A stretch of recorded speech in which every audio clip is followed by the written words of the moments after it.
Olá! Hoje a gente vai conversar sobre uma imagem que, olha, circulou bastante e tocou muita gente, né? O Fausto Silva, o Faustão, levando a filha Lara ao altar. Uma cena forte mesmo, ele numa cadeira de rodas, um momento que mistura, assim, a alegria de um pai com a realidade de uma luta grande pela saúde que ele está passando. Para entender melhor essa história toda, a gente se baseou em matérias de portais como o G1, a Folha de São Paulo, lá pelo F5, e também o portal Terra. Eles cobriram o casamento, claro, mas também deram o contexto da saúde dele, que é fundamental para a gente sacar a dimensão do que essa aparição significa, né? Então, nosso objetivo aqui é, bom, ir um pouco além da notícia superficial. A gente quer explorar a emoção desse momento, familiar, óbvio, mas também mergulhar um pouco nessa jornada de saúde dele, que é super complexa e desafiadora, para entender por que essa aparição pública, a primeira depois dos últimos transplantes, teve tanto impacto. Vamos começar pelo evento principal, o casamento. Vamos lá. Aconteceu no último sábado, dia 20 de setembro de 2025. O Faustão, com 75 anos, realizou aquele sonho, né, de levar a filha, a Lara Silva, ao altar. Ela se casou com o Julinho Casares. E olha só que curioso, o noivo é filho do Júlio Casares, que é o presidente do São Paulo Futebol Clube. Uma conexão interessante aí, né? Nomes bem conhecidos. Sim, e as fontes descrevem a cerimônia como algo bem intimista, sabe? Foi na própria casa do Faustão, em São Paulo, meio que fugindo dos holofotes mais intensos, mas as imagens que acabaram circulando, muitas compartilhadas pelo filho dele, o João Guilherme Silva, nossa, tiveram uma força enorme. Elas mostram o Faustão na cadeira de rodas, dá pra ver que ele tá emocionado, de mãos dadas com a Lara, fazendo aquele caminho pro altar. E o filho mais novo, Rodrigo, estava ali do lado, ajudando a conduzir a cadeira. Foi a primeira vez que o público viu ele depois dessa internação mais recente e dos 2 últimos transplantes. Impressionante ele conseguir estar ali, né? Sem dúvida, é uma imagem com muito significado. O ato em si, um pai levando a filha ao altar, já é emocionante, né? É um ritual super tradicional. Mas aí quando a gente coloca o contexto, a figura pública que é o Faustão, a idade dele, a cadeira de rodas ali como símbolo bem visível de uma fragilidade física recente, a cena ganha muitas camadas, né? Várias leituras possíveis. E as fontes que você mencionou, G1, Terra, F5, todas elas destacaram isso, que as imagens emocionaram os internautas. E isso não é pouca coisa, não. Mostra que, mesmo depois de tantos anos de carreira, a conexão do público com ele ainda é muito forte, sabe? E que esse gesto, nessa situação toda, teve um poder de comunicação imenso. Falou sobre família, amor, superação, de um jeito muito direto. Exato. E para a gente entender por que emocionou tanto assim, porque essa aparição teve esse peso todo, a gente precisa dar um passo atrás e olhar para o histórico de saúde dele mais recente. É um contexto que, nossa, muda completamente a forma como a gente vê aquele momento no altar. Essa aparição foi tipo só um mês depois que ele saiu da UTI. Nossa, um mês só. Pois é, isso já dá uma ideia da gravidade do que ele passou, né? Ele ficou internado um tempão, quase 3 meses, foi entre maio e agosto agora de 2025, lá no Hospital Albert Einstein, em São Paulo. A causa foi uma infecção bacteriana aguda que complicou, evoluiu para sepse, que é basicamente uma resposta inflamatória super perigosa do corpo, né? Um quadro grave. Muito grave, precisa de cuidado intensivo. Sim. E durante essa internação, ele passou não por mas por 2 procedimentos muito sérios. Primeiro, um transplante de fígado. E depois, um retransplante renal, ou seja, um segundo transplante de rim para ele. E o que torna essa história ainda mais, assim, impressionante, quase difícil de acreditar, é que essa luta não começou agora em 2025, né? Se a gente olha para os últimos 2 anos, mais ou menos, desde ali de meados de 2023, o Faustão passou por um total de 4 transplantes de órgãos vitais. 4. 4. É uma sequência que desafia a nossa compreensão, né? Antes desses 2 agora, fígado e o segundo rim, ele já tinha feito um transplante de coração em agosto de 2023 e um primeiro transplante de rim em fevereiro de 2024. Pensar nisso, sabe? 4 cirurgias desse tamanho, no intervalo de uns 2 anos, para um homem de 75 anos, é uma prova de resistência física e mental, assim, monumental. E também, claro, mostra a capacidade da medicina hoje em dia. Mas os riscos são enormes. Nossa, é realmente impactante colocar assim em perspectiva 4 transplantes. É muita coisa. E tem uma fala dele que me marcou bastante, sabe? De uma entrevista para o Fantástico, lá em agosto de 2024. Isso foi depois do segundo transplante, o primeiro de rim, mas antes desses 2 últimos. Ele estava refletindo sobre a situação e disse o seguinte, vou citar. É curioso, eu nunca fumei na vida, nunca bebi, não bebo nem licor, nem cerveja, nada, nunca usei droga. E eu caí na malha fina e tive que fazer transplante de coração. Aí ele continua, eu estou agora, o que acontece, o coração de um atleta de 35 anos. E agora tem que cuidar da lanternagem, da funilaria, da parte física mesmo. Fazer fisioterapia, ginástica, isso é fundamental.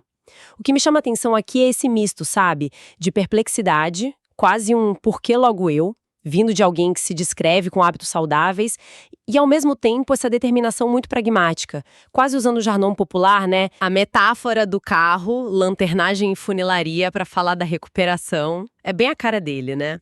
O comunicador direto. Nossa, essa declaração é muito rica mesmo. Ela revela, por um lado, essa resiliência que a gente está comentando, essa mentalidade de, ok, aconteceu, agora vamos consertar a máquina, né? O cuidar da funilaria. Mas, por outro lado, transparece uma surpresa profunda, talvez até uma sensação de injustiça ou de algo que fugiu totalmente do controle dele diante de problemas de saúde tão sérios e inesperados. Aquele cair na malha fina é muito forte, né?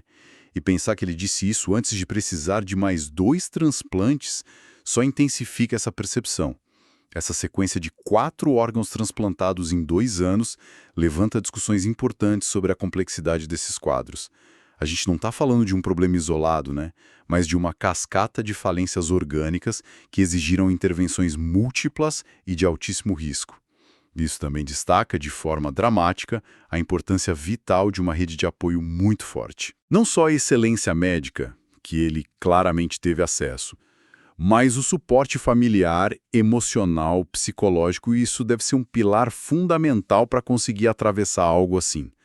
Então, ver ele ali no casamento não é só uma vitória pessoal dele. É um testemunho visível dessa rede complexa de cuidado e resiliência que sustentou ele. A aparição dele no casamento não foi só uma notinha na coluna social, virou um evento midiático e principalmente emocional. O portal Terra, por exemplo, compilou umas reações das redes sociais que mostram bem o tom. Uma fã escreveu: "Que alegria poder levar a filha ao altar. Faustão criou filhos maravilhosos." Outra pessoa comentou: "Que bom que ele a levou até o altar. Glória a Deus por ter permitido esse momento tão especial para eles."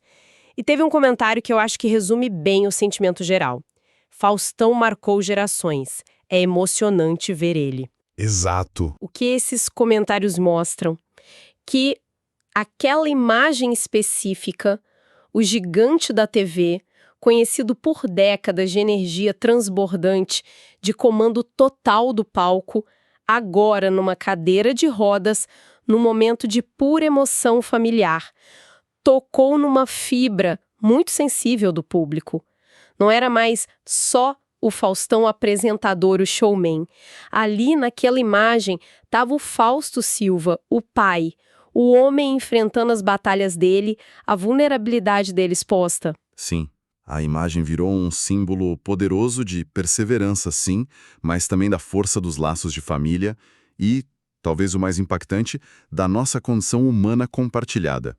A vulnerabilidade de alguém que parecia invulnerável. Exatamente.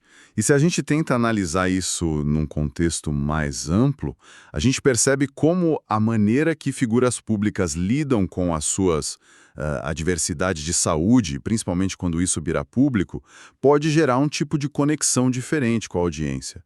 Não se trata de espetacularizar a doença, de jeito nenhum. Claro. Mas de reconhecer a humanidade por trás daquele personagem público. O Faustão construiu uma carreira inteira baseado na extroversão, na energia, no controle do palco, né? Ver essa mesma figura num momento de fragilidade física clara, mas ao mesmo tempo de profunda alegria e realização pessoal, que é levar a filha ao altar, cria um contraste muito forte. Isso gera uma empatia que talvez a figura do apresentador dominante não gerasse da mesma maneira. Essa imagem fala sobre envelhecer, sobre finitude, sobre a luta pela vida e a importância dos afetos, né? De um jeito muito visceral. São temas universais, que ressoam porque todo mundo de alguma forma se identifica com essa dualidade de força e fragilidade. Faz todo sentido. Então, tentando amarrar tudo isso que a gente conversou, o que a gente viu foi um evento super pessoal, familiar, a realização de um desejo de pai, que era estar ali, presente e ativo, num dia tão importante para a filha Lara.